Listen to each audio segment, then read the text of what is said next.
गठबंधन करूंगा, खुलकर करूंगा, बताऊंगा। इतनी तो जल्दी ग्रहों की चाल नहीं बदलती जितनी जल्दी मुख्यमंत्री जी अपना गठबंधन बदलते हैं। कॉफी पीजिए। थैंक यू भाई। बिहार में तो लोग जहरीली शराब पीकर जो है सो ऊपर जा रहे हैं। जो पिएगा वो मरेगा और जो पिलाएगा वो मौज करेगा। मेरे प्रदेश के बारे में कहा जाता है आइए बिहार में गोली मार देंगे कपार में, बट इतना अखंडित भारत हुआ कब है कि आप उसको जोड़ें। चिराग जी, सबसे पहले मैं कहूंगा कि आप बहुत स्मार्ट लग रहे हैं। थैंक यू भाई। ये बात किसी लड़की को कहनी चाहिए थी, उसने नहीं कही। मेरी नज़र आपकी शॉल से नहीं हट रही है। जब आप जाइएगा तो प्लीज़ बता दीजिएगा कहाँ से लिए, मैं ज़रूर लूँगा। थैंक यू भाई। जब मुंबई कॉलिंग हो रहा था, कॉलेज का ही वो ऐसा समय होता है जब यार दोस्त आपको चढ़ाते हैं कि अरे अच्छा दिखते हो, जाओ जाओ ट्राई करो। तो ऐसे कुछ थे दोस्त जिन्होंने खूब चढ़ाया। किसी बाहर वाले से तो बाद में कंपेयर किया जाता है, मुझे मेरे ही पिता से कंपेयर किया जाता है और मुझे अपने ही पिता के सामने छोटा दिखाया जाता है। एक पंजाबी घर से बोलेगा कि मैं पंजाबी हूँ, महाराष्ट्र से आने वाला घर से बोलता है मैं मराठी हूँ, बंगाली बोलते हैं कि मैं बंगाली हूँ, और बिहारी अपनी पहचान छुपा रहे हैं दूसरे प्रदेशों में। नमस्कार। एक ऐसे शख्स जो इस बात का अनुमान लगा लेते थे कि राजनीति में क्या होने वाला है, वो जहां भी रहे सत्ता में रहे। आज वो इस दुनिया में नहीं है, लेकिन उनकी कमी हमेशा राजनीति में खलती रही। हम बात कर रहे हैं रामविलास पासवान। तो रामविलास पासवान के चिराग, बिहार के चिराग, युवाओं के चिराग, लोजपा के चिराग और कई लड़कियों के चहेते चिराग पासवान आज हमारे साथ। सर, स्वागत है आपका। Thank you. सर, हमेशा आप गोलमोल घुमा देते हैं जब हम आपसे पूछते हैं कि क्या आप एनडीए के चिराग हैं कि नहीं। तो आज तो बढ़िया मंच है, एबीपी लाइव का मंच है। बोल दीजिए, आप ऐलान कर दीजिए कि हाँ एनडीए के साथ आने वाले। एक बात तो मैं बहुत क्लियर हूँ तमाम बातों में से कि मैं चिराग सिर्फ रामविलास पासवान जी का हूँ। उन्हीं का चिराग हूँ, उन्हीं की उम्मीदों, उन्हीं के सपनों को पूरा करने की दिशा में काम कर रहा हूँ। बिहार की उम्मीदों का चिराग बनता हूं कि नहीं, ये बिहार की जनता को निर्धारित करना। पर किसी गठबंधन के लिए चिराग बन के जाऊंगा कि नहीं, ये फैसला अभी समय है। मैंने हमेशा इस बात को कहा है जब भी गठबंधन करूंगा, खुलकर करूंगा, बताऊंगा कि किसके साथ अलायंस है। पर आज की तारीख में मुझे नहीं लगता कि मेरी प्राथमिकता गठबंधन है। आज की तारीख में मेरी प्राथमिकता अपने जनाधार, अपनी पार्टी के संगठन को मजबूत करना। भाई, एक बहुत कठिन दौर से गुजर कर आया हूं मैं। आज से 2 साल पहले मेरी वो क्या बोलते हैं पारी की समाप्ति की घोषणा कर दी गई थी। आज से 2 साल पहले अगर आप देखें तो तमाम राजनीतिक पंडितों द्वारा ये कह दिया गया था कि चिराग पासवान समाप्त है। और जिस तरीके से घटना चक्र घटा भी था, गलत वो भी नहीं थे। मेरे परिवार में जिस तरीके से टूट हुई, मेरी पार्टी में जिस तरीके से टूट हुई, पार्टी के सिंबल को फ्रीज कर लिया गया, मुझे पूरी तरीके से अलग छोड़ दिया गया। तो इन तमाम परिस्थितियों के मद्देनजर तो वो 2 साल मेरे लिए जितने कठिन रहे हैं, ऐसे में मेरी प्राथमिकता अपने जनाधार को, अपने पार्टी के संगठन को मजबूत करना। और ये 2 साल निरंतरता में जनता के बीच रह के यही करने का मैंने कार्य किया, प्रयास किया। गठबंधन किसके साथ होगा नहीं होगा, ये चुनाव के करीब तय किया जाएगा। तो आप तो लगातार भाजपा की मदद करते रहते हैं। कुर्नी में, गोपालगंज में आपने चुनाव प्रचार किया। उपचुनाव में ये फैसला जरूर लिया गया कि तीनों उपचुनाव में, मोकामा, कुर्नी, गोपालगंज, तीनों उपचुनाव में पार्टी के द्वारा ये फैसला लिया गया कि हम लोग एनडीए के प्रत्याशी, भारतीय जनता पार्टी के प्रत्याशी का समर्थन लोक जनशक्ति पार्टी रामविलास करेगी। कारण है, इक्वेशन समझने में थोड़ी और आसानी होगी, क्योंकि इस बात को मैं बहुत स्पष्टता से कह सकता हूं कि जिस गठबंधन में मुख्यमंत्री नीतीश कुमार जी होंगे, उस गठबंधन के साथ किसी भी तरीके का समझौता मेरे लिए संभव नहीं है। मेरी उनसे कोई व्यक्तिगत कोई इश्यूज नहीं है, बट मैं मानता हूं कि बिहार को बर्बादी की कगार पर लाकर खड़ा करने में सबसे बड़ी जिम्मेदारी अगर किसी की है तो मुख्यमंत्री नीतीश कुमार जी और उनकी नीतियों की रही है। उनके पास आज की भी तारीख में एक विकसित बिहार बनाने का कोई रोड मैप नहीं है। तो इसीलिए जिस गठबंधन में मुख्यमंत्री जी रहेंगे उसके साथ कोई समझौता संभव नहीं है।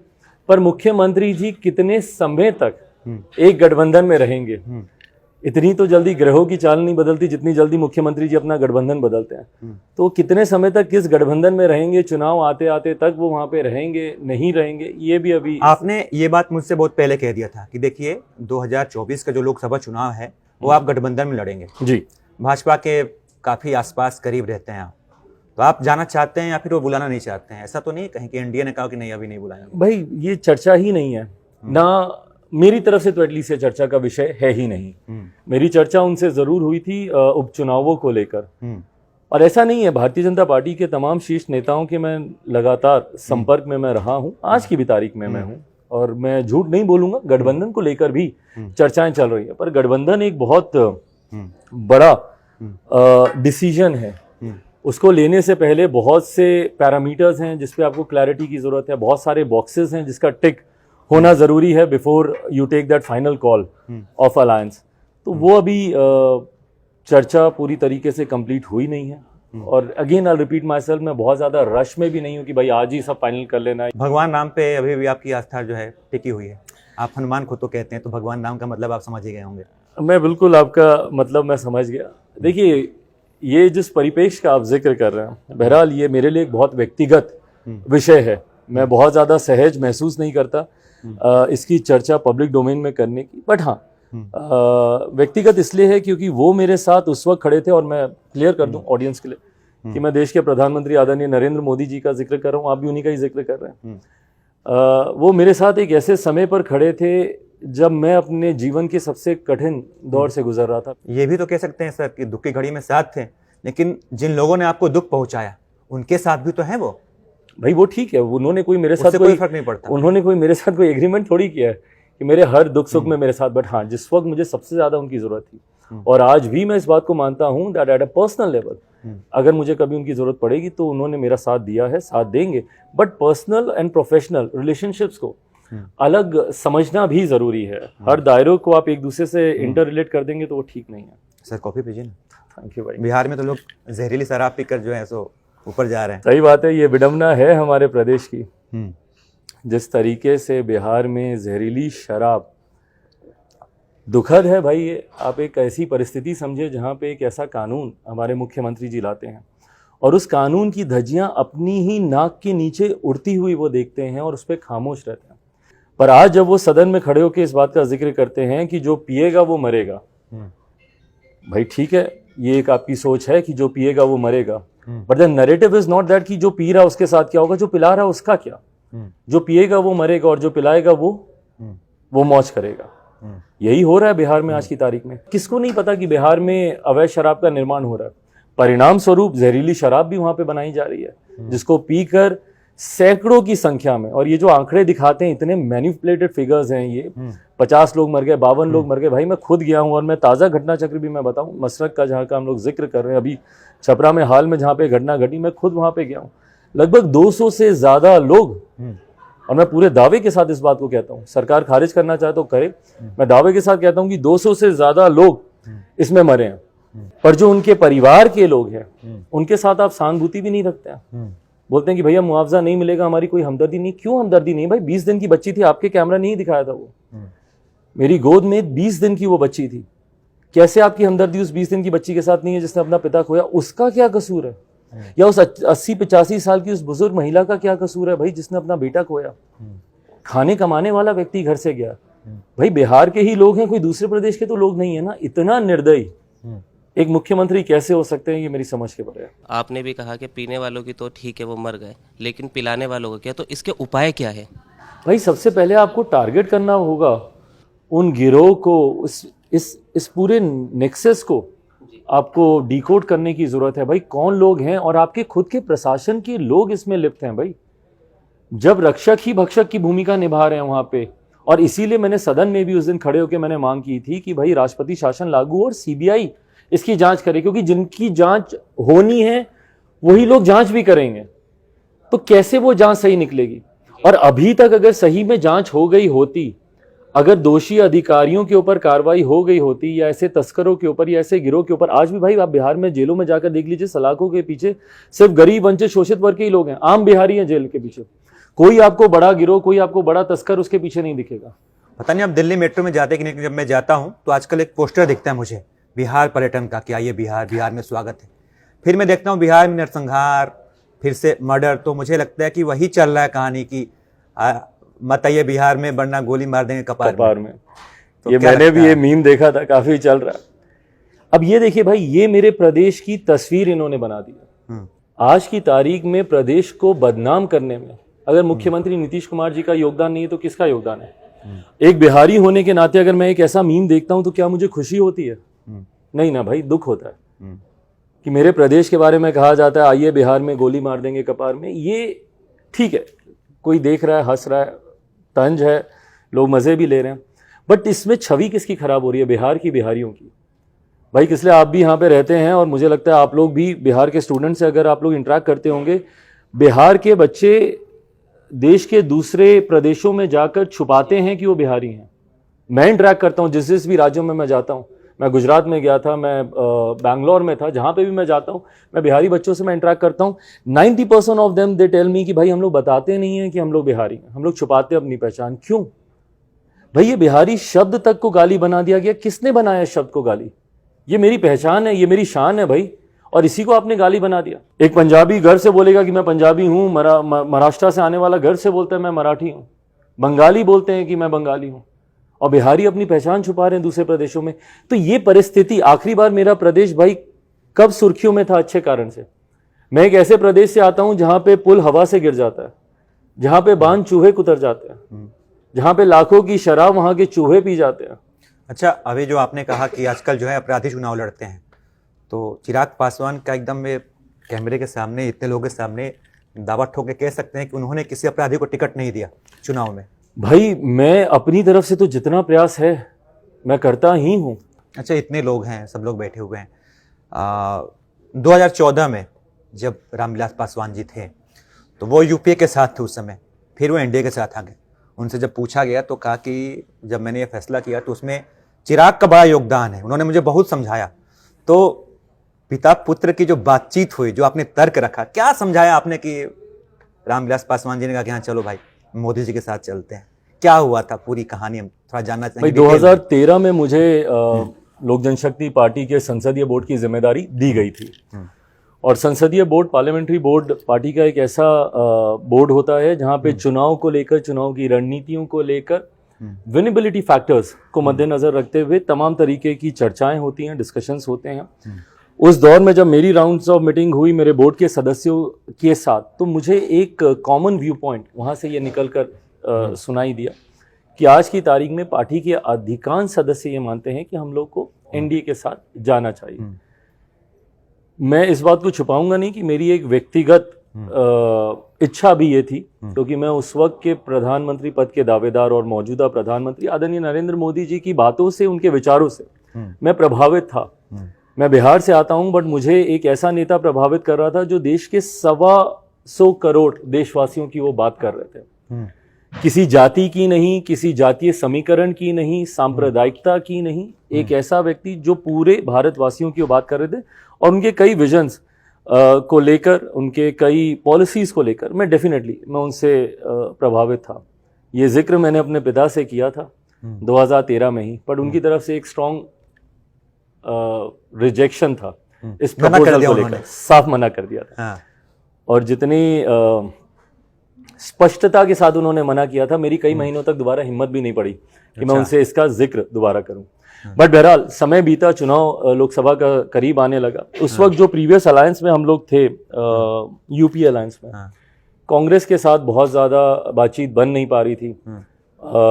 यूपीए के तमाम और दल, खासतौर पे राष्ट्रीय जनता दल के द्वारा जिस तरीके से हम लोग की पार्टी के ऊपर टीका टिप्पणी की जा रही थी, कुछ लोग थे जो कह रहे थे इन लोगों को 2.5 सीटें देनी चाहिए, तो पहले अपने पहलवान दिखाएं, इस तरीके की कई बातें पब्लिक डोमेन में आई थी, जो जिसकी वजह से मेरे पापा भी थोड़ा नाराज थे। एंड कांग्रेस के साथ भी अलायंस को लेकर कोई क्लैरिटी आ नहीं रही थी। दैट वाज द टाइम जब मैंने दोबारा इस बात को हैमर किया कि हम लोग को ऑल्टरनेटिव अलायंसेस की तरफ जाना चाहिए, और पार्टी के तमाम लोगों की राय मैंने, हमारे नेता, पार्टी के राष्ट्रीय अध्यक्ष उस वक्त वही थे, उनके समक्ष मैंने रखी। And then eventually yes. बातें आप लोग मीटिंग में कर रहे थे या फिर अकेले बैठे कर रहे थे, दोनों पिता पुत्र?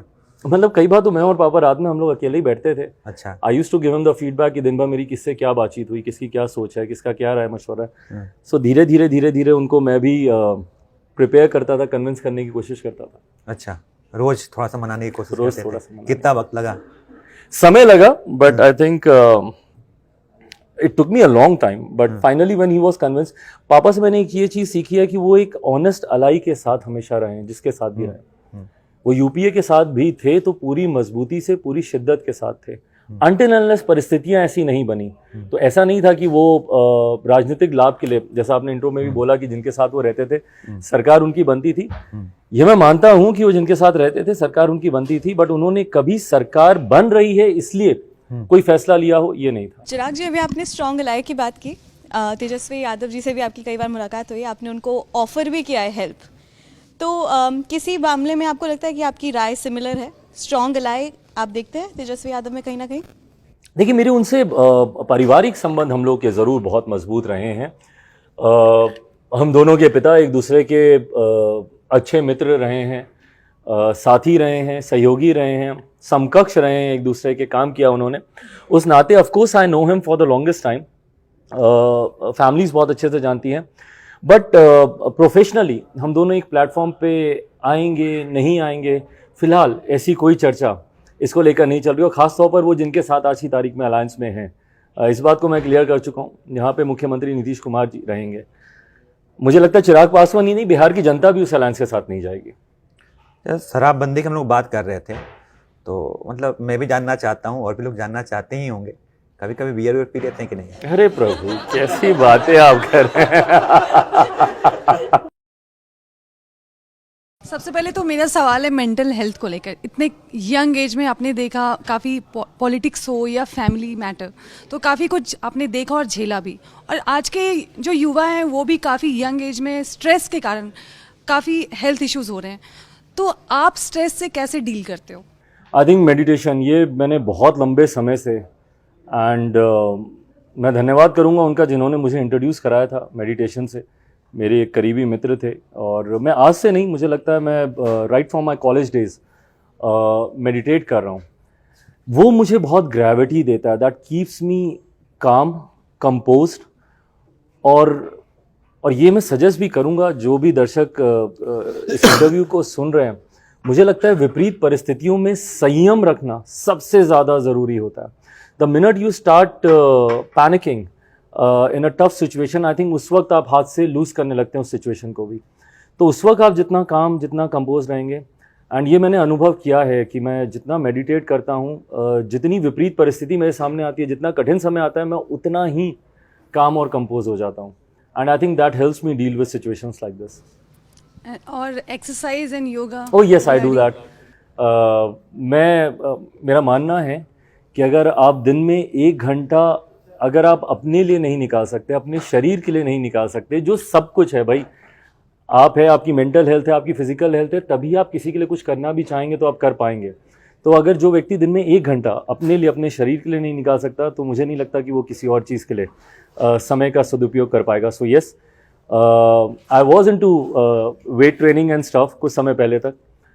वेट्स अभी नहीं करता हूँ, बट आई मेक श्योर कि मेरा वेस्ट का साइज़ अंडर कंट्रोल रहे। कार्डियो करता हूँ, योगा करता हूँ on a regular basis. Yoga मैंने अभी रिसेंटली ही शुरू किया है, बट या फिज़िकली अपने आप को फिट रखने का डाइट पे मैं ध्यान देता हूँ। आई काउंट माई कैलोरीज जब मैं खाता हूँ। मुझे लगता है ये ज़रूरी भी है। आप जितना अपना ध्यान देंगे उतना ही आप सक्षम बनेंगे दूसरों का ध्यान रखने के लिए। सर, रामायण का एक संवाद है और इंस्टाग्राम पे खूब रील भी चल रहा है कि छोटे भाई का धर्म होता है कि जब तक उसके शरीर में प्राण रहे तब तक वो बड़ा भाई का साथ दे। तो आप कहते भी हैं कि आप राजनीति के मौसम वैज्ञानिक के पुत्र हैं, तो आप कभी ये अनुमान लगा पाए थे क्या कि आपके चाचा और आपके भाई आपके साथ ऐसा करेंगे, आपकी पार्टी को? भाई, अगर आपको अपनों पर ही शंका रखनी हो या अपनों पर ही नज़र रखनी हो, तो मुझे लगता है कि फिर तो रिश्तों के मायने ही नहीं रहते ना। तो definitely yes, I mean this was one thing जो कभी रन थ्रू भी नहीं की थी मेरे जहन में कि मेरे अपने भी कभी धोखा देंगे, या एक ऐसे समय पर मुझे मेरे परिवार, व्हेन आई से माय परिवार, I mean my sister's and my mother and all, एक ऐसे समय पर धोखा देंगे जब मेरे पिता को गए हुए कुछ महीने भी नहीं हुए। तो यस, आई मीन इसके लिए मैं बिल्कुल भी प्रिपेयर नहीं था। सर, वक्त जो होता है वो हर जख्म को धीरे धीरे भर देता है। तो क्या लगता है कि कभी ऐसा वक्त आएगा जब चाचा भतीजा फिर साथ बैठेंगे, छोटा भाई मुझे साथ नहीं पता, आई am not the deciding authority. देखिए, मैं जिस परिवार से आता हूँ, जो संस्कार मुझे दिए गए हैं, परिवार के बड़े ही पारिवारिक फैसले लेते हैं। पापा के जाने के बाद मेरे चाचा ही उस भूमिका में थे। आज भी परिवार के सबसे बड़े वही हैं। अंतोगत्वा परिवार में क्या होगा नहीं होगा, ये फैसला उन्हीं को लेना, और मुझे लगता है वो ये फैसला ले चुके हैं। बहुत स्पष्ट रूप से उन्होंने कहा है कि सूरज पश्चिम से उग जाएगा पर चिराग के साथ कोई समझौता नहीं होगा. तो I think he has already decided. Sir क्योंकि अभी फिटनेस की बात हो रही थी तो हम अभी राहुल गांधी की भारत जोड़ो यात्रा कवर करने गए और वो चल नहीं रहे थे, वो तो चल रहे थे पर हमें भागना पड़ रहा था. मतलब वो इतने फिट है, दाढ़ी बढ़ा लिए, तपस्या कह रहे नेताओं, अब तो भगवान राम का भी नाम उनको दे दिया है. तो मैं आपसे ये जानना चाहता था, तो आप क्या समझते हैं राहुल गांधी की क्या पॉपुलैरिटी बढ़ेगी, कांग्रेस पार्टी की पॉपुलैरिटी बढ़ी है इस यात्रा से? आपकी क्या राय? क्योंकि अब तक शायद ही आपका कोई ऐसा बयान आया है जो आपने भारत जोड़ो यात्रा या कांग्रेस पर कोई दिया हो. मैं इस सोच का स्वागत करता हूँ. आई अप्रिशिएट जो मेहनत राहुल जी कर रहे हैं. इसका कितना लाभ होगा नुकसान होगा भाई मुझे नहीं पता, ये समय ही बताएगा. बट जो मेहनत वो कर रहे हैं उसको मैं ज़रूर अप्रिशिएट करता हूँ. कभी जुड़ने का मौका मिला तो जुड़ेंगे? भाई लंबे समय तक मेरे पड़ोसी वो रहे थे, जब तक मैं पिछले घर में रहता था जनपद में. लंबे समय से वो मेरे पड़ोसी रहे. उस नाते भी पापा से एक चीज़ जो मैंने इनहेरिट की है या जो मुझे विरासत में मिली है वो खूबसूरत संबंध अक्रॉस द पार्टी लाइंस मिले हैं. पापा की इस बात को हर कोई आज भी अप्रिशिएट करता है, जिस तरीके के उनके personal equations people coming from different political backgrounds उनके साथ भी रहे. सिर्फ यही नहीं कि जिस दल के साथ वो हैं उन्हीं के साथ ही अच्छे. पापा ने भी हमेशा शब्दों की मर्यादा का ध्यान रखा. कभी किसी के ऊपर व्यक्तिगत टिप्पणी उन्होंने नहीं की या किसी के बारे में कोई गलत बात कभी नहीं की. And that's why he was liked by the leaders of various political party. यही चीज़ मैंने भी इनहेरिट की. तो अगर व्यक्तिगत तौर पे देखें, मैं इस बात की प्रशंसा ज़रूर करूँगा कि जितनी मेहनत आज की तारीख में वो कर रहे हैं, हज़ारों किलोमीटर की यात्रा पैदल चलकर आना, उसको मैं ज़रूर अप्रिशिएट करूँगा. बट उसका राजनीतिक लाभ, देखिए मैं मानता हूँ राजनीति में जब तक विजन नहीं होगा, जब तक आपकी नीतियाँ स्पष्ट नहीं होंगी, जनता आपके साथ कनेक्ट नहीं करेगी. इस यात्रा के साथ अगर वो एक अपना विजन लेकर आते कि भाई हम आने वाले 30 साल या 50 साल के बाद का भारत ऐसा देखते हैं, या आने वाले 10 साल का हमारा रोड मैप ऐसा. भाई आज की तारीख में मैंने भी बिहार में आशीर्वाद यात्रा की है, मैं भी बिहार में विभिन्न जिलों में पदयात्राएं कर रहा हूँ. मैं बिहार फर्स्ट, बिहारी फर्स्ट के साथ में जा रहा हूँ. मैं लोगों को सिर्फ बिहार की समस्या की जानकारी नहीं दे रहा, उसके समाधान भी बता रहा हूँ. एंड आई थिंक एक पॉजिटिव राजनीति का ये एक बड़ा पक्ष है. आप दूसरे की खामियां बताइए, ज़रूर बताइए, बट साथ में अपना विजन भी बताइए. वो भारत को जोड़ रहे हैं, बट इतना अखंडित भारत हुआ कब है कि आप उसको जोड़ना. सो विजन की एक क्लैरिटी ज़रूर चाहिए होगी.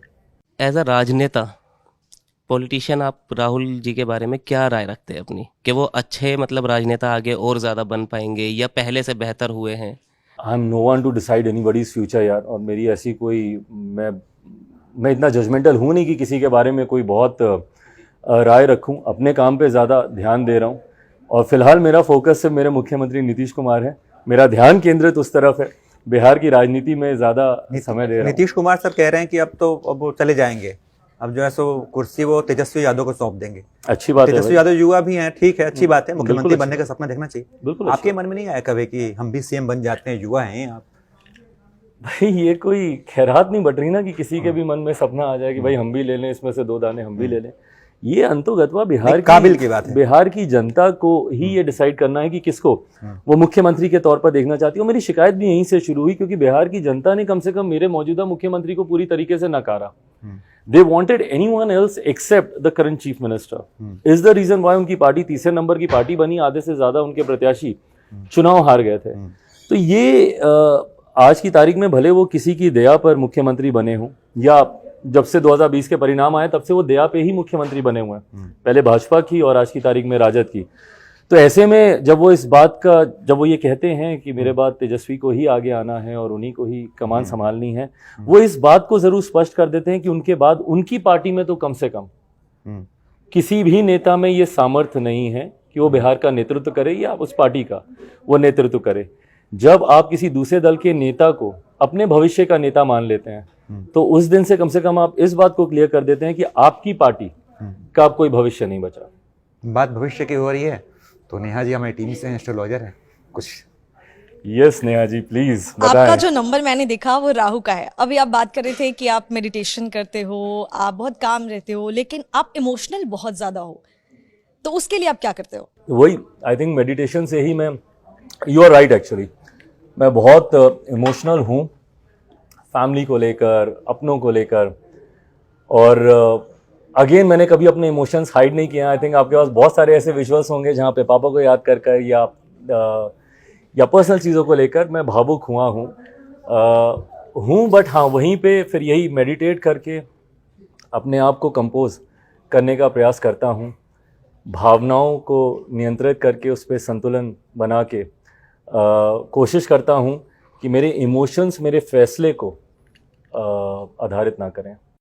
और वीनस, मैंने आपके चार्ट में देखा कि वीनस यानी कि जो लेडी लक बोलते हैं, लव बोलते हैं, वो भी एक मिसिंग है। शायद वो आ जाए तो कुछ अच्छा हो जाए आपकी लाइफ में, तो उसके लिए आपने किसी एस्ट्रोलॉजर से? वीनस आई थिंक काफ़ी हद तक आप अपने ऊपर जब ध्यान देते हैं तो उससे भी बैलेंस हो जाता है।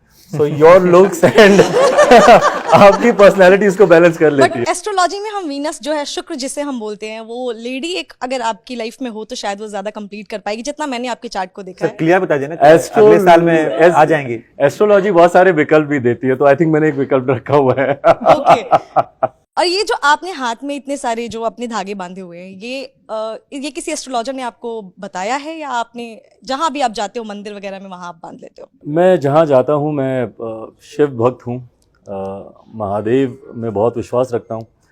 और जितने भी ज्योतिर्लिंग हैं वहाँ पे जब जाता हूँ तो वहाँ से लेकर आता हूँ और उसको बांधता हूँ। ओके। और ये तिलक जो आपने लगाया है, मैं इसका लास्ट एक आपसे पूछूंगी, ये तिलक भी किसी ने आपको बोला कि आपने चंदन लगाया हुआ है, ये तो चंदन लगाने के लिए आपको किसी ने सजेस्ट किया है?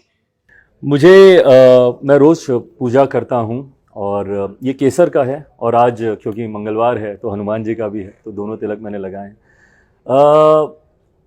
यस, रिकमेंड भी किया है, बट मैं भी मानता हूँ कि ये तिलक भी आपको बहुत बैलेंस करता है, आपके चक्रास को कंट्रोल करता है, as we were discussing also.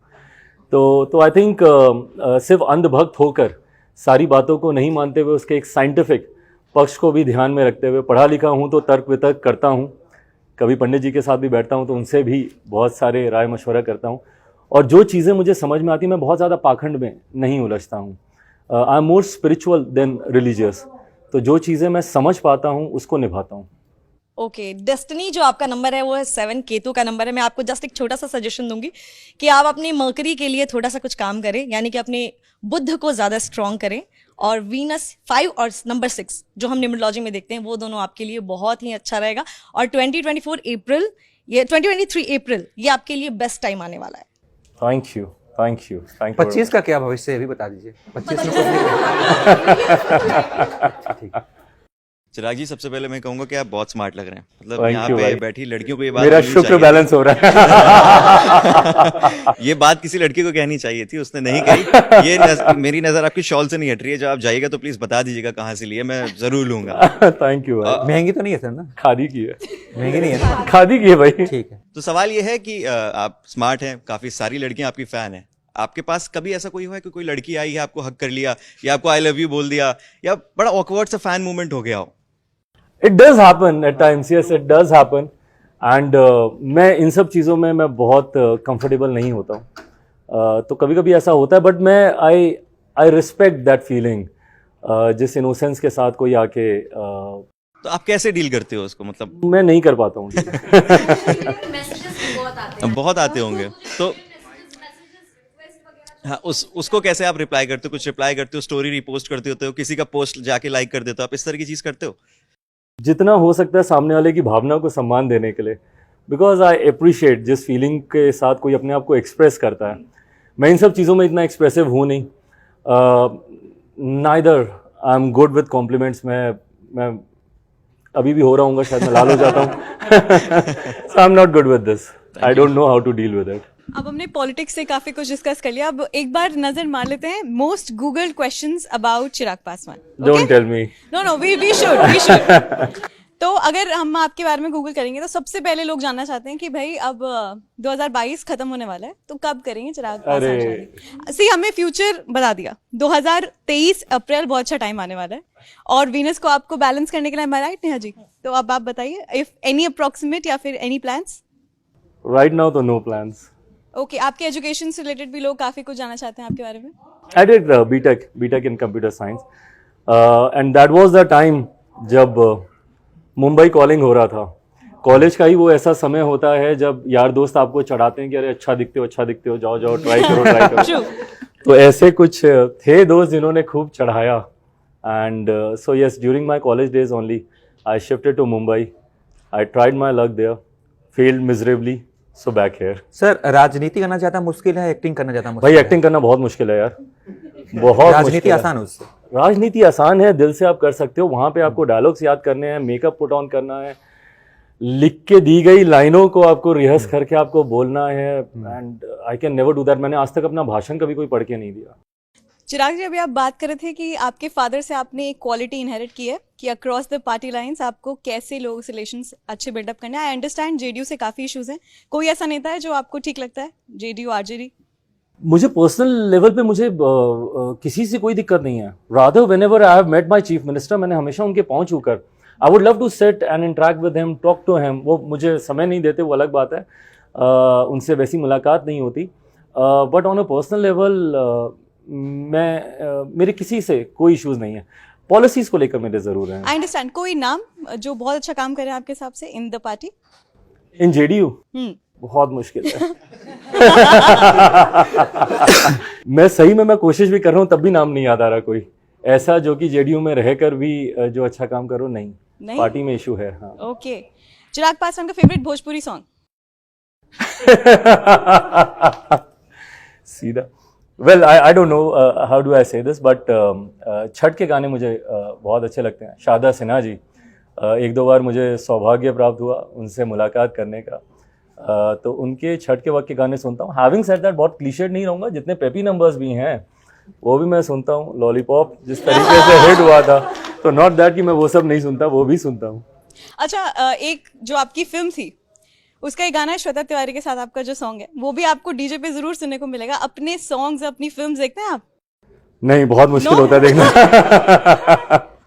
I think मेरी फिल्म किसी के लिए भी देखना बहुत मुश्किल रहा होगा। It's a torturers few hours, जितनी लंबी वो फिल्म है, बट यस, म्यूजिक अच्छा था, वो मैं खुद भी सुनता हूँ। मेरी लिस्ट में मेरे खुद के भी एक दो गाने हैं। एक राहत जी का उसमें गाना था, बहुत खूबसूरत गाना, तो वो सॉन्ग जरूर सुनता हूँ अपनी फिल्म। ओके, और एक मैं आपसे किस्सा जानना चाहूंगी, एक कोई ऐसा बचपन का किस्सा जो अभी तक आप भूले नहीं, अपने फादर के साथ कोई भी डांट पड़ी हो आपको, जो आज तक आपको याद है कि भाई ये तो बहुत तगड़ा था? Any such? डांट मुझे कभी नहीं पड़ी। I was a very pampered kid, specially by papa. So अगर पेरेंट्स अगर सोचें गुड कॉप बैड कॉप में, so papa was the always, he was the one who was the good cop for me and my sister. So उनसे तो हम लोग का यही होता था कि कभी कोई चीज़ चाहिए होती थी या कुछ होता था तो पापा वॉज द ईजियर वन। कोई गिफ्ट चाहिए, ये चाहिए, बट आई रिमेंबर, वो तस्वीरें भी हैं मेरे पास, कहीं मिलेंगी तो मैं साझा करूँगा। उन दिनों रामायण शुरू हुई थी, एंड आज की तारीख में भी मुझे लगता है कोई रामायण या महाभारत को याद करता है तो वो 80-90 के दशक में जो सीरियल टेलीकास्ट हुए थे, रेफरेंस पॉइंट वही है। तो और मैं भाई, आज तो दुनिया भर के कैरेक्टर्स हैं, पोकेमॉन हैं और अलग अलग वो मार्वल्स के सारे सुपर हीरोज़ हैं, बट हमारे लिए उस वक्त यही एज एन अवतार हम लोग को लगते थे कि भाई यही कैरेक्टर्स हैं और इनको हम लोग को कैसे हम लोग इनके कॉस्ट्यूम्स पहने। सो मैं पापा के पीछे बहुत पड़ा था कि भाई मुझे भी ये राम जैसा कॉस्ट्यूम चाहिए, this and that was so sweet of him. I will share those pictures with you. That was so sweet of him. पापा ने घर पे जितनी अवेलेबल चीज़ें थी, मोम की चुन्नी, उनकी साड़ी लेके मुझे धोती बांधी, पूरा वो घेर दिया। घर में खुद लकड़ी की तिलियों से उन्होंने धनुष और बाण बनाया और वो सर पे मुकुट और ये सब करके। सो ही टुक अ डे, पूरा दिन उन्होंने लिया हम लोगों को, मुझे, मेरी सिस्टर को उस गेयर में, उस गेटअप में उन्होंने तैयार किया। So yes, that is a very sweet nice memory that I still carry with me, कि वो मेरी एक जिद थी, डिमांड थी कि मुझे ऐसा बनना है। आज तो मैं देखता हूँ भाई, आप कॉस्ट्यूम शॉप पे चले जाओ, and you'll get the costume of every character that you want. But उस वक्त पापा ने जिस मेहनत से हम लोगों को किया था, तो that's a nice sweet memory that I have. Okay बस एक आखिरी क्वेश्चन, इतना स्ट्रेसफुल कंडीशन है as in the party also और अभी काफ़ी कुछ, तो फेवरेट पास टाइम एक्टिविटी जो आपको बहुत रिलैक्स फील कराती है? Spending time with my family, especially my niece and my nephew. दोनों अभी बहुत छोटे हैं, एक 9 साल का है, एक 12 साल की है. So my niece and my nephew, they are my stress busters. घर जैसे ही जाता हूँ, मामा मामा मामा मामा ये चाहिए, मामा वो चाहिए. So yes, spending time with my family, sitting and talking to my mother. That ways we've always been a very very close knitted family. जब पापा भी होते थे तो हम लोग इतना ज़रूर करते थे कि रात का मील हम सब लोग साथ में खाएं, साथ में बैठें, फैमिली डिस्कशन, स्कूल में क्या चल रहा है, कॉलेज में क्या चल रहा है, आगे क्या होना है. तो as a very normal family ये हमेशा से हम लोग के भी घर में रहा है. पापा के बाद भी मेरे लिए वही best time of the day होता है when I sit with my mother, my niece, my nephew, my sister. So yes, that's the stress buster for me. Thank you Chirag. मैंने बहुत सारे पॉलिटिकल मेरे कलीग्स ने क्वेश्चंस पूछ लिए, आपने बहुत सारे पॉलिटिकल आंसर्स दे दिए. अब मैं बिल्कुल भी पॉलिटिक्स पे नहीं जाऊंगी, मैं जस्ट चिराग पासवान को जानना चाहती हूँ और मैं उन्हीं से रिलेटेड वो सवाल पूछूंगी जो मेरे भी जहन में थे और बहुत सारे लोगों के जहन में भी होंगे. सो अभी आपने बताया कि किस तरीके से आपके पापा घर में तीली वगैरह से धनुष बाण बनाते थे. सबसे पहला सवाल वहीं से शुरू करते हैं, आपके फादर के साथ कैसे रिलेशन थे? लाइक वो बहुत फ्रेंडली, जो बाप बेटे कूल वाला रिलेशन था, या फिर बहुत स्ट्रिक्ट थे और उन्होंने बहुत लगाम कस के रखी है जैसे जनरली मिडिल क्लास फैमिलीज में होता है? सो यस, आई मीन जिस बैकग्राउंड से मैं आता हूँ, आई थिंक जितने बिहारी होंगे शायद वो रिलेट कर पाएंगे कि हम लोग फादर के प्रति सम्मान इतना ज़्यादा होता है कि वो यारी दोस्ती वाला कंफर्ट नहीं आता है, बिकॉज आप इतना लुक अप टू करते हैं उनको. So I have seen my father also, मेरे दादाजी के साथ पापा बहुत कम उनके सामने बोलते थे और वही चीज़ मैंने भी देखी और मैंने भी वही इनहेरिट की. मैं भी पापा के सामने बहुत कम बोलता था, जी पापा जी के अलावा कोई शब्द ही नहीं निकलता था. So whatever he used to say I was like ji papa ji, ji papa ji, that's it. Cricket match तो साथ देखते होंगे ना? हाँ बिल्कुल साथ देखते थे, बट ये नहीं कि भाई कोई चौका छक्का लग गया तो उनके सामने मैं उछल कूद कर रहा हूँ, ये कर रहा हूँ. Used to be very Emotions दबा के रखते थे. या very controlled. But yes, in the last few years papa made this effort to make me his friend. उन्होंने ये बहुत कोशिश की और काफ़ी हद तक सफल कोशिश उनकी रही.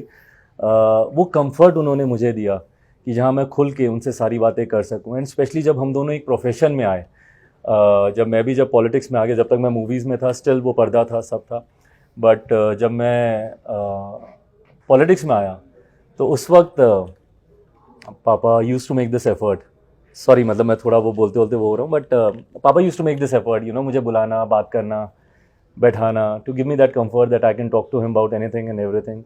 So yes, last few years were good. अभी क्या होता है कि अभी इतने बड़े हैं आप, ऑब्वियसली अब अपने डिसीजंस आप खुद लेते हैं, पॉलिटिकल करियर आपका अच्छा चल रहा है, बॉलीवुड में आपने काम किया है, तो अभी भी मम्मी से किसी बात की परमिशन लेनी पड़ती है या फिर आप एकदम कि नहीं ये तो मेरा डिसीजन है, या फिर पता है आपको कि नहीं पीछे से डांट पड़ सकती है? और बिल्कुल हर चीज़ की परमिशन अभी भी लेता हूँ. रात में लेट हो रहा हूँ तो भी उनको बता के ही होता हूँ. इवन पटना में अगर रहता हूँ एंड शी इज़ हेयर, तो शी नोज़ कि मैं कितने बजे उठा हूँ, मैं कितने बजे घर पे आ रहा हूँ, मैंने लंच किया, मैंने डिनर किया, नहीं किया. That way she is a very caring lady, a very caring mother. I think all mothers are. But then yes, डर बोल लीजिए या इज़्ज़त और प्यार बोल लीजिए, वो है. So I also like to keep her in the loop, और परमिशन लेना अच्छा लगता है. पीयूष गोयल जी ने जो कहा था, तो आप क्या उसका समर्थन करते हैं या किस कॉन्टेक्स्ट में लेते हैं कि पूरे देश को भी? पहली बात तो मैं इस बात का मैं समर्थन नहीं करता, बट ये सोच जहन में आई कैसे? जो पीयूष जी ने जिस तरीके से कहा, मैं उसका समर्थन मैं नहीं करता हूं. और उन्होंने खुद इस बात को उन्होंने माना भी कि उन्होंने उस सोच के साथ उन्होंने नहीं कहा था. बट ये सोच से मुझे प्रॉब्लम तो है कि भाई आज की तारीख में मैं अगर बोलूँ बिहार, तो लोग अच्छे मायनों में तो नहीं लेते ना. या बिहार में अभी तक कुछ ऐसा हुआ ही नहीं कि लोग बोलें कि हाँ दिस इज़ अ मॉडल या दिस इज एन एग्जाम्पल जो हम देश भर में लागू करना चाहेंगे. Okay, so one thing people don't know about Chirag, जो चिराग की फैमिली जानती है या उनके क्लोज फ्रेंड्स जानते हैं या फिर खुद चिराग जानते हैं, लेकिन आज कैमरा जानना चाहता है. थोड़ा नेहा जी भी जानते well this is a tricky one. Maybe Neha ji मुझे बता सकती है मेरे बारे में कुछ. इज देयर एनीथिंग जो आई बीन एन ओपन, मतलब बहुत फिल्मी क्लीशे डायलॉग है बट खुली किताब रहा हूँ। फिर भी हो सकता है कोई फेवरेट चीज हो जिसके बारे में लोग ना जानते हो, प्रोबेबली फेवरेट डिश या फिर फेवरेट डिश भी मैंने इनको बता दी थी कि मैं दाल चावल का बहुत शौकीन हूँ, राहर की दाल चावल और अचार बहुत खाता हूँ। मैं ये बोलूँ कि मुझे म्यूजिक का शौक है, ये भी सबको पता ही है, मैं सुनता हूँ कान अच्छा। में एयरपॉड्स लगा के। तो आपने बताया कि आपका म्यूजिक आपका शौक है, तो बस मेरा नेक्स्ट क्वेश्चन यही है कि अगर आपने बॉलीवुड में काम कर लिया, आप पॉलिटिक्स में काम कर रहे हैं, अगर ये दोनों चीजें ना हो तो चिराग क्या होते? बहुत मुश्किल है आज की तारीख में। नेपो किड्स का ये टैग दे दिया जाता है बहुत आसानी से। ऐसा नहीं है कि मैं बहुत ओल्ड हूँ, बट हाँ आज से 4 दशक पहले का तो हूँ ही मैं। और हमारे समय में पिता के नक्शे कदमों पर चलना बुरा नहीं माना जाता था, बल्कि आपकी तारीफ की जाती थी कि अरे पिता के नक्शे कदमों पे चल रहा है। ये हाल फिलहाल के वर्षों में मैं सुनने लगा हूँ कि भाई नेपो किड होना दुनिया का सबसे बड़ा गुनाह हो गया है, या अपने पिता के नक्शे कदमों पर चलने से बड़ा पाप आप कोई नहीं कर सकते। तो मैंने हमेशा से पापा को देखा और उन्हीं से ही सीखा। राजनीति ही एक चीज़ है जो मुझे सहजता से आई, and I knew this right from the very beginning.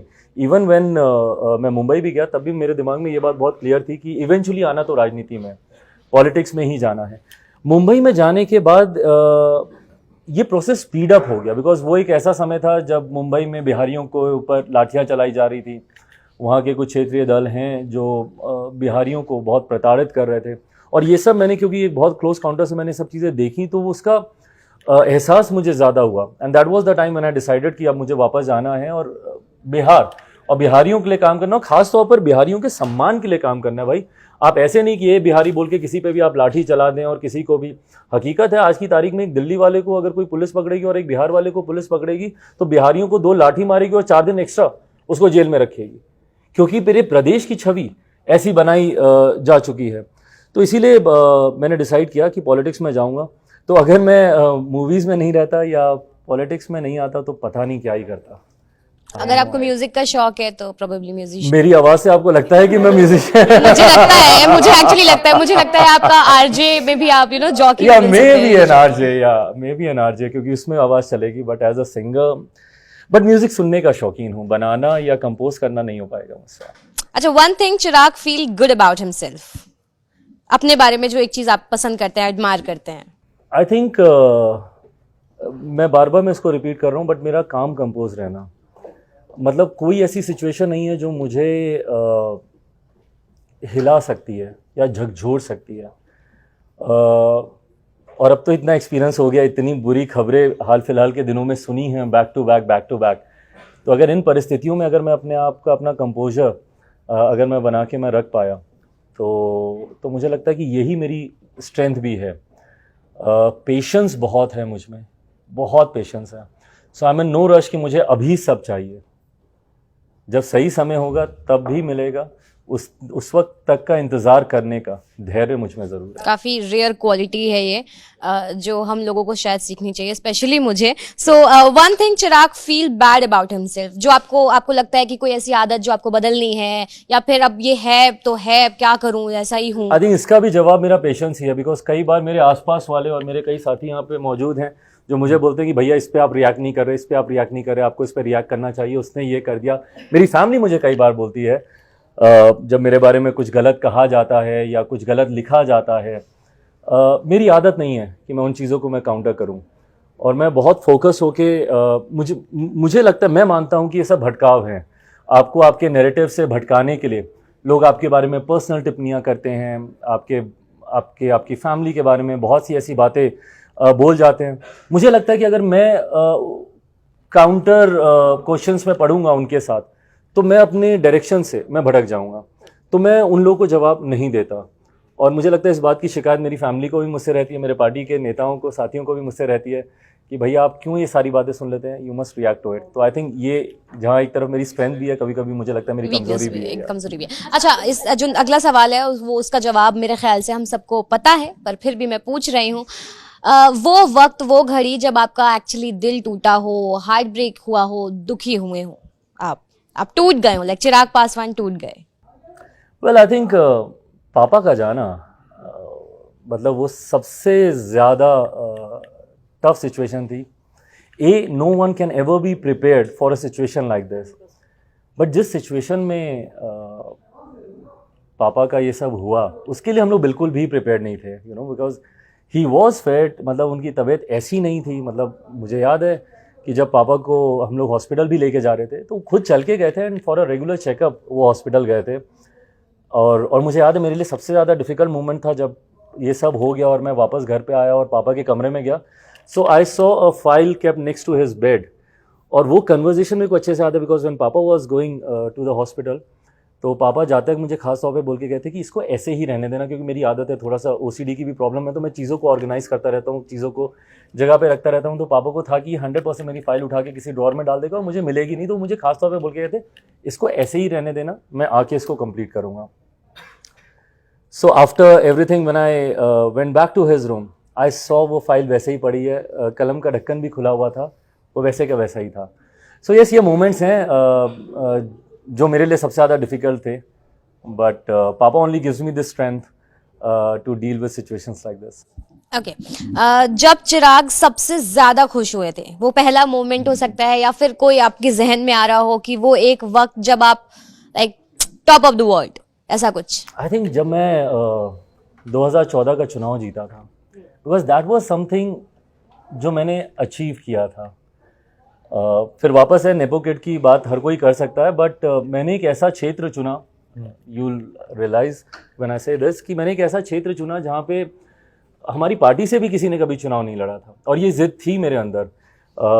अगर मुझे इजी कॉन्स्टिट्यूंसीज में जाना होता तो मे बी हाजीपुर हो सकता था, या ऐसी जगह जहाँ से पार्टी पहले भी चुनाव लड़ चुकी है, या कोई ऐसी सीट पे मैं जाता. बट उस वक्त भी मैंने पापा के सामने ये कहा था कि मैं एक ऐसी कॉन्स्टिट्यूंसी से चुनाव लड़ना चाहता हूँ जिसको मैं खुद जाके नर्चर करूँ, वहाँ के लोग मुझे मेरी वजह से पसंद करें, ना कि आपकी वजह से या मेरे बैकग्राउंड की वजह से.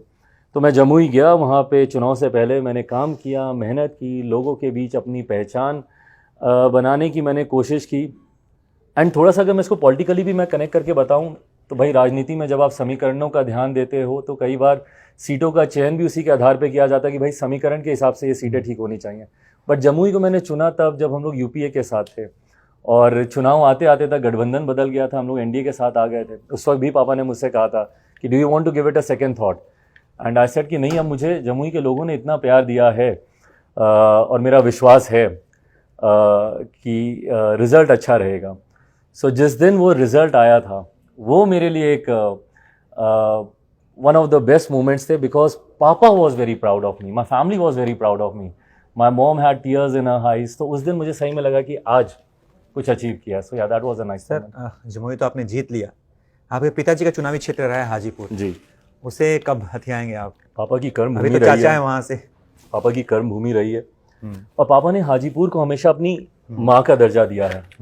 सो यकीनन भाई, मैं हाजीपुर को भी छोड़ नहीं सकता हूँ. और यही कारण है कि जब भी बिहार जाता हूँ, हाजीपुर जाता हूँ, हाजीपुर के लोगों के साथ वही कनेक्ट रखता हूँ, सुख दुख में उनके साथ रहना जो अगर पापा होते तो वो करते.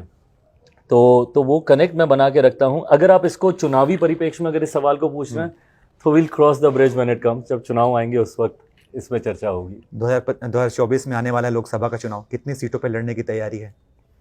भाई, ये अगर आप मुझसे इंडिविजुअली पूछें तो मैं बोलूँगा मैं तो तैयारी 40 सीटों पे कर रहा हूँ, और मैं कर रहा हूँ. मैं इसलिए नहीं कर रहा कि मैं अकेले चुनाव लड़ूंगा. अगर मैं गठबंधन में भी चुनाव लड़ूंगा तो भाई, अगर मैं अब गठबंधन को अपना लाभ ही नहीं दे पाया तो उस गठबंधन में भी जाने का क्या फ़ायदा. तो मैं तैयारी 40 सीटों पे कर रहा हूँ. बट हाँ, अगर गठबंधन होता है, किसके साथ होता है, उस वक्त सीटों का समीकरण क्या बैठता है, ये चर्चा का ही विषय है अभी. तो एक सवाल, चूंकि मैं बक्सर का हूँ तो वहाँ से भी आया है. लोग मुझसे पूछ रहे हैं कि बक्सर में जो है आपकी पार्टी मजबूत स्थिति में है, मतलब कार्यकर्ता वहाँ पे काफ़ी एक्टिव है, तो क्या बक्सर का लोकसभा चुनाव जो है सो लोकसभा सीट पे आप लड़ेंगे? भाई, आप बक्सर से हैं, बट जो लोग अलग अलग जिला से भी हैं उनसे भी अगर आप पूछेंगे तो सब यही जवाब देंगे कि हर एक जगह पार्टी आज की तरह में. और मैं मेहनत कर रहा हूँ, हमारी पूरी पार्टी मेहनत कर रही है, हमारी पूरी प्रदेश यूनिट मेहनत कर रही है बिहार के हर एक जिला में जाकर. And as I just said, मैं 40 लोकसभा की तैयारी करूंगा. जहाँ पे मैं लड़ूं उसका तो लाभ मुझे हो, जहाँ पे मेरा गठबंधन भी लड़े तो उसको भी उसका लाभ हो. नया साल है, मेरे सभी साथियों के साथ की तरफ से आपको नए साल की ढेर सारी शुभकामनाएं. वेल, थैंक यू भाई. एंड नए साल में संकल्प क्या है आपका? New year resolutions. हाँ, आई थिंक रेजोल्यूशंस टूटने के लिए ही बनते हैं. रेजोल्यूशन तो हम लोग हर साल लेते हैं कोई ना कोई, बट ऐसा कोई रेजोल्यूशन मैंने लिया नहीं है फिलहाल. नॉट रियली, मैंने सोचा भी नहीं. बट हाँ, न्यू ईयर है, न्यू बिगनिंग है, so I would just want to wish you all a very happy new year. और क्षेत्रवाद करते हुए मैं अपने बिहार वासियों को खास तौर पर नव वर्ष की शुभकामनाएं देता हूँ. चलिए बहुत बहुत शुक्रिया. देखिए मैंने आपसे कोई पॉलिटिकल सवाल नहीं पूछा, इन सब ने पूछा है और इन्होंने कोई पॉलिटिकल सवाल छोड़ा नहीं है, छोड़ा नहीं है. और मैंने पहले ही क्लियर कर दिया था कि मैं पॉलिटिकल सवाल नहीं पूछूंगी. बस एक आखिरी सवाल मैं आपसे, अगर आपकी इजाजत हो तो पूछ लूं, कि शायद आपने इसका जवाब दे दिया है, बट अगेन मुझे एक प्राउड मोमेंट जानना है जब आपके पेरेंट्स आप पे प्राउड थे, आप खुद आप पे प्राउड थे, एक्सेप्ट फॉर इलेक्शंस. अगर आप इलेक्शंस छोड़ दें, प्रोबेबली बचपन का कोई स्टेज शो हो सकता है, आपकी मूवी रिलीज हो सकती है, या फिर कोई ऐसा मोमेंट जो हम में से किसी को ना आइडिया हो. I think yes, then it would be the movie release वाला. मैं पापा, अब मैं समझ सकता हूँ कि भाई जब आप राजनीति में होते हैं तो आपकी व्यस्तता कितनी ज़्यादा होती है. उस वक्त मुझे इस बात का इतना एहसास नहीं था, पर उसके बावजूद पापा रेगुलरली मेरे सेट पे आते थे, घंटों वहाँ पे बिताते थे जब शूट चल रहा होता था. एंड स्पेशली एक दो गाने के वक्त जब हम लोग कट्टो गिलहरी शूट कर रहे थे, या एक और नीरू के साथ गाना था, उस वक्त पूरे समय 3-3 दिन के स्केड्यूल पे पापा वहाँ पे रहे. सो आई थिंक जब ये पूरा हो रहा था और जब म्यूज़िक लॉन्च पे मुझे लगता है कि पापा was very proud, family was very proud. Bollywood से अभी भी कोई दोस्त है आपका? बात है? कंगना जी हैं, दोस्त हैं, बात अभी नहीं होती है ना. इनको मुझसे ज़्यादा पता है. नहीं, आपने कहा था. नहीं, लेकिन सर मुझे आपसे जवाब चाहिए. मुझे नहीं, डेफिनेटली यस, जिनके साथ मैंने काम किया उनके साथ तो दोस्ती है ही. और बॉलीवुड में सिर्फ एक्टर्स ही नहीं, कई ऐसे डायरेक्टर्स हैं जिनके साथ मैं आज की भी तारीख में टच में हूँ. एंड डेफिनेटली मेरे को एक्टर्स तो हैं जिनके साथ, एंड थैंकफुली आज की तारीख में भाई मैं आज शूट नहीं कर रहा कंगना के साथ, नहीं तो आज तो उन्होंने नेपोटिज्म का जो फ्लैग बेरर बनी हुई है, रोज मुझे ही गाली पड़ती कि तुम्हारी वजह से ही जिंदगी बर्बाद हुई है. Thank you so much. Thank you हो गया सबके सवाल. अच्छा, एक है. हम बहुत देर से नेपोटिज्म की बात तो कर रहे हैं. बीजेपी जिसको आप बहुत ज़्यादा मानते हैं, वो परिवारवाद बहुत ज़्यादा सपोर्ट नहीं करता है. आपका क्या ओपिनियन है? पहली बात, आपके हिसाब से नेपोटिज्म और बीजेपी की जो डेफिनेशन है, हाउ मेरे बारे में नेपोटिज्म एज अ कंसेप्ट रहा ही नहीं है. And specially feels like this जो कि पब्लिक जिसका आधार जनता का समर्थन है, मैं मानता ही नहीं कि इन जगहों पे नेपोटिज्म कोई कारण हो सकता है. बिकॉज जनता आपका भविष्य निर्धारित करती है. देखिए, किसी बड़े व्यक्ति का सुपुत्र या सुपुत्री होना आपका सौभाग्य हो सकता है, पर आपकी काबिलियत नहीं. सौभाग्य से आपको मौके मिल सकते हैं, पर आपकी काबिलियत ही आपको वहाँ पर वो पहचान दिलाएगी. मुझे एक अर्ली एंट्री ज़रूर मिल सकती थी, बट यहाँ पे बने रहने के लिए एक चुनाव शायद मैं पापा की वजह से लड़ पाया, बट दूसरे चुनाव में तिगुने मार्जिन से मेरी जीत हुई. तो कहीं ना कहीं मेरी भी काबिलियत को उसका श्रेय मिलना चाहिए. तो मुझे नहीं लगता कि इन क्षेत्रों में नेपोटिज्म कोई फैक्टर रहता है. बॉलीवुड भी उनमें से एक है. भाई बड़े बड़े एक्टर्स हैं जिनके बच्चे आज की तारीख में कुछ नहीं कर पाए, बड़े बड़े राजनेता हैं जिनके बच्चे आज की तारीख में राजनीति में कुछ नहीं कर पाए, क्योंकि जनता यहाँ पे आपके भविष्य को निर्धारित करती है. पर सर एंट्री तो कहीं ना कहीं इजी होती है ना, ये तो आप मानेंगे. बट जहाँ पे एंट्री इजी होती है वहीं पे आपके भी संघर्ष और बढ़ जाते हैं. मैं अगर अपना ही जिक्र करूं, मेरी लड़ाई बाहर में तो बाद में है, पहले मुझे अपने ही पिता की छवि से लड़ाई लड़नी है. और ये सोचिए, मतलब जस्ट इमेजिन ये कितनी डिफिकल्ट सिचुएशन है एक बेटे के लिए, एक बेटी के लिए फॉर दैट मैटर.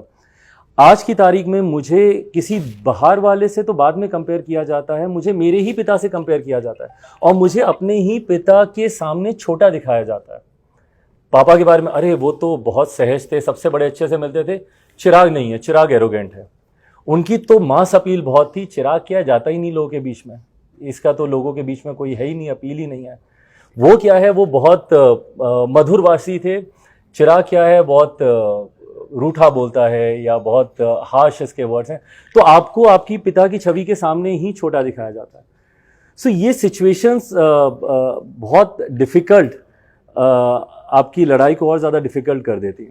चलिए, तमाम मुद्दों पे हमने चिराग पासवान से बात कर ली, और इन्होंने भी बड़े बेबाकी से हंसते खेलते जवाब दिए, और उम्मीद करता हूं कि आपको हमारी ये बातचीत बड़ी अच्छी लगी होगी. बाकी इसके बारे में आप क्या सोचते हैं, आपकी राय हमारे लिए काफ़ी मायने रखती है, तो कमेंट करके हमें ज़रूर बताइएगा और तमाम अपडेट्स के लिए देखते रहिएगा ABP लाइव।